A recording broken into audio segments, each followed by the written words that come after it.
The arrival of Illyria. The night skyline of New York glimmered like a web of diamonds stretched across the darkness. Peter Parker swung effortlessly between towering skyscrapers, the wind tugging at his mask as he scanned the streets below. Normally, this was a quiet evening, minor muggings, stray fires, and the occasional high-speed chase, but tonight felt different. The air carried an unusual charge, a strange vibration that made even Spider-Man pause mid-swing. He landed lightly on the edge of the Chrysler Building's observation deck, crouching to examine the sky. That's when he saw it, a rippling tear in the heavens, shimmering with colors he couldn't name, a distortion of reality itself. A chill ran down his spine as shapes began to emerge from the tear, dark, angular forms that moved with uncanny intelligence. "They're here," Peter muttered under his breath, heart racing. Not just another gang, not just another alien rumor. Something big. Before he could process further, the first of the creatures descended. They were sleek, almost humanoid, yet their limbs bent at impossible angles. Their bodies gleamed with a metallic sheen that reflected the city lights, making them look like living shadows. Even from this distance, Peter could sense their intelligence, every movement deliberate, every action calculated. Without hesitation, he swung into action. Landing in the middle of a street, he narrowly avoided colliding with a delivery truck, and a group of startled pedestrians scattered. "Everyone, get down," he yelled, swinging his webbing to disable a hovering scout drone that had detached from the main group. Sparks erupted as the alien machine crashed into a lamppost. Peter realized quickly that these were no ordinary invaders. Their technology was far beyond anything Earth had seen, silent, efficient, and lethal. The drones weren't just for surveillance, they scanned the streets, analyzed movements, and coordinated attacks with uncanny precision. He ducked behind a newsstand as one of the larger creatures approached. Its head, elongated and featureless except for a faint luminescent stripe, swiveled unnaturally, scanning the environment. Peter's mind raced. This was a test, he was sure. They weren't here to conquer just yet, they were observing, learning, adapting. Swinging to a nearby alley, Peter caught sight of civilians trapped between two advancing scouts. His first instinct was to save them, but brute strength alone wouldn't work. He needed strategy. He reached into his utility belt, pulling out a set of electromagnetic pulse grenades he had been tinkering with, small, improvised devices that could temporarily disable electronic equipment. Timing was everything. He lobbed one into the street where the drones converged, and a wave of blue light pulsed outward. The creatures staggered, their scanning disrupted, and the civilians bolted toward safety. As the humans scattered, Peter noticed something remarkable: they weren't running blindly. Inspired by his warning shouts, a few had begun to coordinate, directing each other toward safe zones, forming temporary barriers with cars, and using whatever they could as shields. Even under extraordinary threat, humans adapted. Their resilience sparked something in Peter, a reminder of why he fought. Humanity, unpredictable and clever, was capable of more than brute force could ever measure. He turned his attention back to the alley and noticed that the shadows of the creatures moved in ways that were almost unnatural, like ink spreading on water. One reached toward him with a multi-jointed arm, but Peter's reflexes were faster. He launched a web, snagging a fire escape and swinging out of range. Landing on a nearby rooftop, he watched as the Illyrians regrouped. "They learn quickly," he muttered. "Gotta stay smarter than them." The city's emergency sirens began to wail, adding to the cacophony of chaos. Peter realized the authorities were unprepared for this kind of threat. The NYPD's weapons had little effect on the creatures, and their movements were precise enough to avoid even heavy gunfire. The humans on the streets were in danger, but Peter's presence gave them hope. As he scanned the area, his spider sense flared, warning him of multiple threats converging. He spotted a small group of civilians trapped on the roof of a burning building, smoke curling around them. Without hesitation, he shot a line of webbing, swinging across the street to rescue them. One by one, he pulled them to safety, using his agility and quick thinking to outmaneuver the alien scouts. Finally, after what felt like hours but was only minutes, the first wave of the Illyrians pulled back, retreating toward the rip in the sky. Peter landed hard on a rooftop, breathing heavily, eyes fixed on the shimmering portal above. The creatures paused, their elongated heads tilting as if assessing him personally, before vanishing back into the tear. The city was quiet again, but the uneasy calm made Peter's stomach twist. He knew this was just the beginning.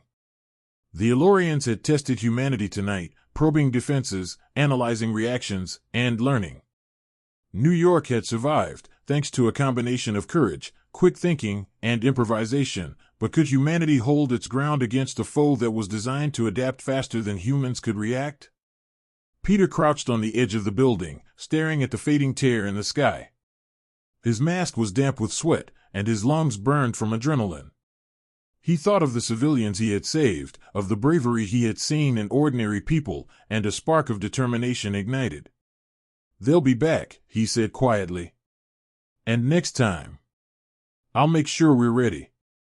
Below, the city began to stir again, lights flickering back on, people emerging from hiding, murmuring about what they had just witnessed. The night sky still held its mystery, but one thing was clear: humanity had been tested, and survived. And Spider-Man would make sure that humanity would not just survive, but fight back. Shadows of the Mind. The city was quiet in a different way now, silent, tense, like the calm before a storm. Peter Parker perched atop a streetlight, scanning the streets below, alert to every movement. The Elorians had retreated through the tear in the sky, but their presence lingered. Even without their bodies on the streets, the feeling of being watched gnawed at him. Reports on police scanners crackled with confusion. Civilians were complaining of strange visions, shadowy figures just out of reach, whispers in the air, fleeting images of their deepest fears. It wasn't just physical danger anymore. The aliens had left a mark in the human psyche, probing minds in a way that no technology should be able to. Peter's spider sense tingled with unease. "This is new," he muttered. He swung down to the street, landing silently behind a group of people huddled near a newsstand. Their eyes darted nervously, even adults were shaking. One man murmured, I saw my wife, she was floating, crying." Peter knelt beside them. "It's okay. You're safe for now. Those shadows, they're trying to scare you. They're testing you. Don't let them." Even as he spoke, Peter realized that his usual tricks, speed, agility, webs, would not be enough. These were attacks on the mind, subtle and insidious. Fear and doubt were as dangerous as weapons in this battle. Back in his small, makeshift lab in Queens, Peter began analyzing the creature's behavior. He spread out schematics and notes across his table. Drones and fallen devices from the first encounter littered the room. Using scraps of alien tech and his own engineering know-how, he attempted to trace the patterns. "They're feeding on fear," he muttered, tapping at his tablet. "Not just observing, manipulating." Peter realized that humans would have to fight this on more than one front. The Elorians were smart, but they weren't infallible. They relied on logic, observation, and predictability. Humans, by contrast, were unpredictable, creative, emotional, and that could be their greatest weapon. He reached out to allies he trusted, scientists, engineers, and even ordinary civilians who had shown courage during the initial attack. Together, they formed a makeshift resistance, each contributing their unique skills. Engineers rigged reflective barriers to confuse the alien scanning devices. Scientists developed portable lights and sonic devices to counter the mind-influencing signals. Civilians, inspired by Peter's leadership, helped set up safe zones and escape routes across the city. The first coordinated strike came that night. Elorian drones patrolled the streets, their elongated heads glowing faintly in the darkness. Peter led a small team down an alley, using a combination of decoys, webs, and improvised gadgets. When a drone hovered above them, he triggered a mirrored array he had built from scrap, bouncing the alien scanning beams and confusing its sensors. "Keep moving," he shouted, directing civilians to duck behind overturned cars and trash bins. Even as they advanced, Peter noticed the creatures adapting. Their movements grew faster, more precise. Shadows seemed to ripple unnaturally around them, as though the Elorians were learning from every countermeasure. But humans adapted, too. One young engineer rigged a simple EMP pulse device from car batteries and wiring. When deployed, it temporarily disabled the drone, giving civilians a narrow window to escape. Another civilian, a retired firefighter, organized people into defensive clusters, using everyday objects as shields. Peter's heart swelled with pride. It wasn't just his skill keeping people alive, it was humanity's resilience, intelligence, and willpower. The Elorians were strong, but humans were cunning, emotional, and unpredictable. As the night wore on, Peter found himself facing a larger threat, a commanding Elorian figure, taller than the others, with glowing lines running across its sleek body. Unlike the drones, this one seemed to think ahead, anticipate moves. Its presence radiated a subtle psychic pressure, making even Peter doubt his instincts. He fought, weaving through the shadows, webs flashing, gadgets deployed, all while keeping civilians out of harm's way. But it wasn't enough. Every attack he launched was countered, every trap anticipated. Peter retreated to a nearby rooftop, crouching as the alien scanned the streets below. He realized then that brute force wouldn't win this fight. He needed strategy, not just reflexes. He needed to exploit human creativity, unpredictability, and emotional strength. Pulling out his communicator, he contacted his allies. "We're not going to beat them by fighting them directly," he said. "We need to think like them, and then act like humans. Unpredictable, adaptive, and brave." He explained a new plan. Civilians would help by creating decoy signals and false targets. Engineers would scramble the alien sensors with improvised gadgets. Scientists would study the patterns and predict where the Elorians would strike next. And Peter himself would act as the mobile disruptor, drawing the enemy's attention and exploiting the chaos humans created. The next encounter proved the effectiveness of the plan. As the Elorians moved through the streets, they were met with confusion, flashing lights, reflective mirrors, improvised EMPs, and humans taking initiative in unexpected ways. Even the commanding alien faltered, unable to fully predict humanity's improvisation. Peter swung through the chaos, guiding civilians to safety and disabling drones wherever possible. The city itself had become a weapon in human hands, every street, alley, and rooftop part of a coordinated defense. By dawn, the Elorians retreated again, their psychic influence weakening. Humans had held their ground, not through superior technology or brute strength, but through ingenuity, resilience, and teamwork. Peter landed on a rooftop, exhausted but exhilarated. Below, the city began to awaken, people emerging cautiously from their hiding spots, murmuring in disbelief at what they had just survived. They had faced a foe designed to exploit their fears and yet had prevailed through courage and cleverness. Peter looked out at the skyline, the rising sun painting the buildings in gold. Humanity had learned something vital: their minds, their adaptability, and their hearts were weapons no alien could fully understand or predict.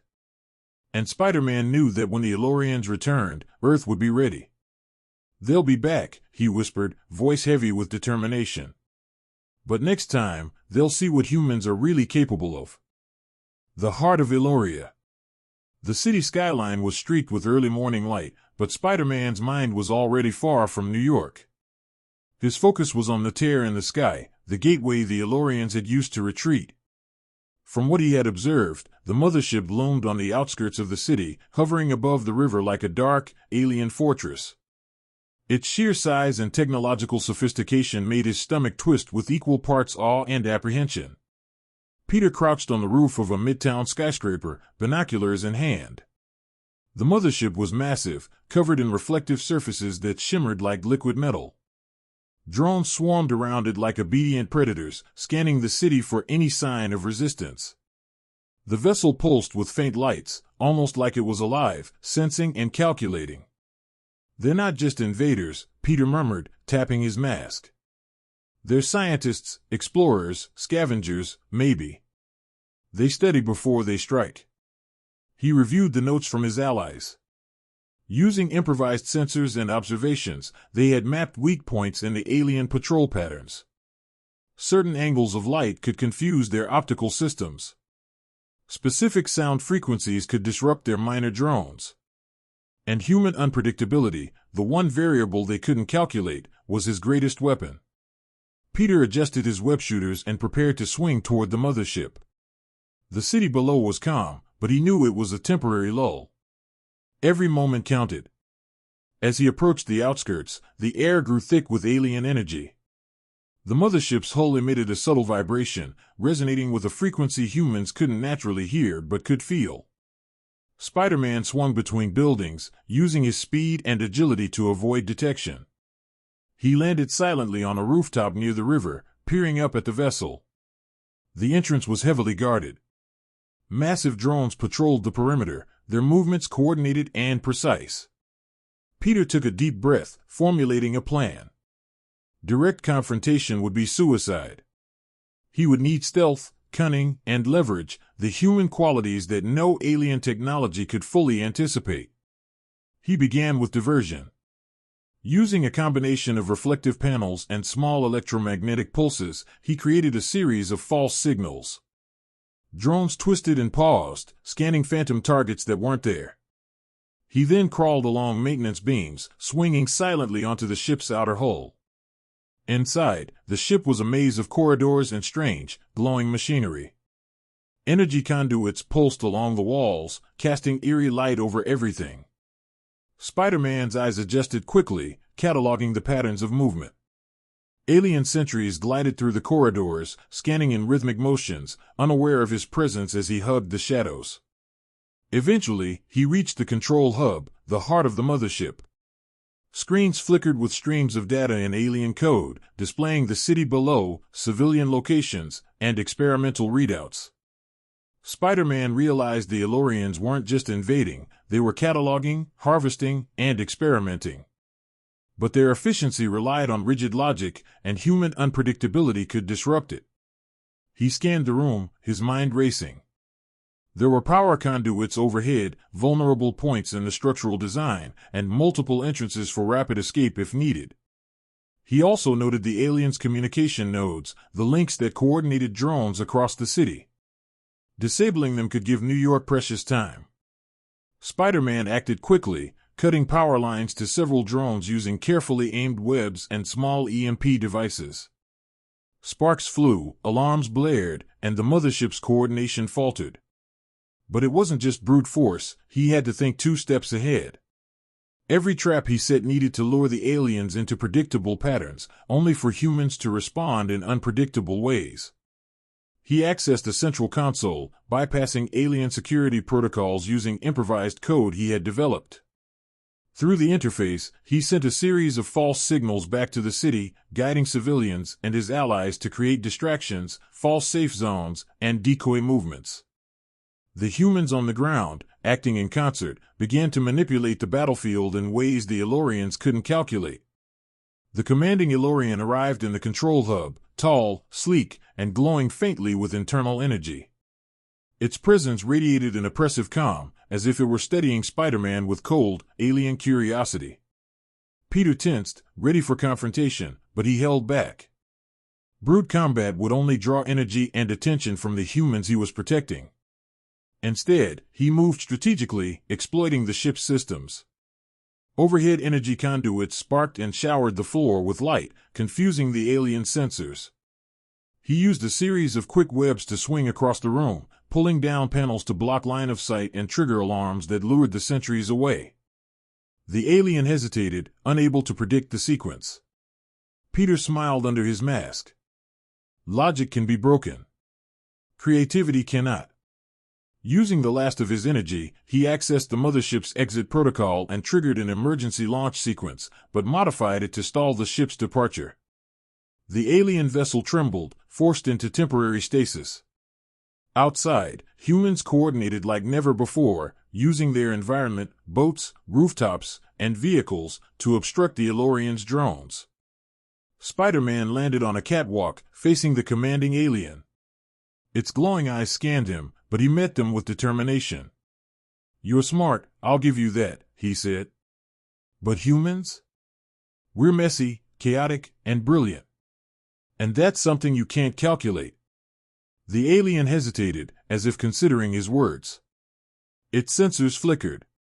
In that brief moment, Peter swung a web, pulling a series of energy conduits to collapse onto the floor, forcing the creature to retreat temporarily. He didn't wait. Spider-Man launched himself through the corridors, heading back toward the city. The mothership was destabilized, but not destroyed. Still, he knew this victory was significant. Humanity's adaptability, ingenuity, and unpredictability had turned the tide against an enemy designed to exploit order and logic. As he landed on a rooftop overlooking the city, Spider-Man's eyes scanned the horizon. Below, his allies were already preparing for further action, and civilians were beginning to organize defenses. The Elorians had learned something crucial tonight. Humans were not easily subdued, and their capacity for creativity and courage was a force even advanced technology could not fully suppress. Peter exhaled. The city spread out beneath him, a web of streets, bridges, and buildings glowing in the dawn light. The fight was far from over, but humanity had shown that it could stand its ground, and that gave him hope. "They're clever," he said softly. "But so are we. And next time, we'll be ready."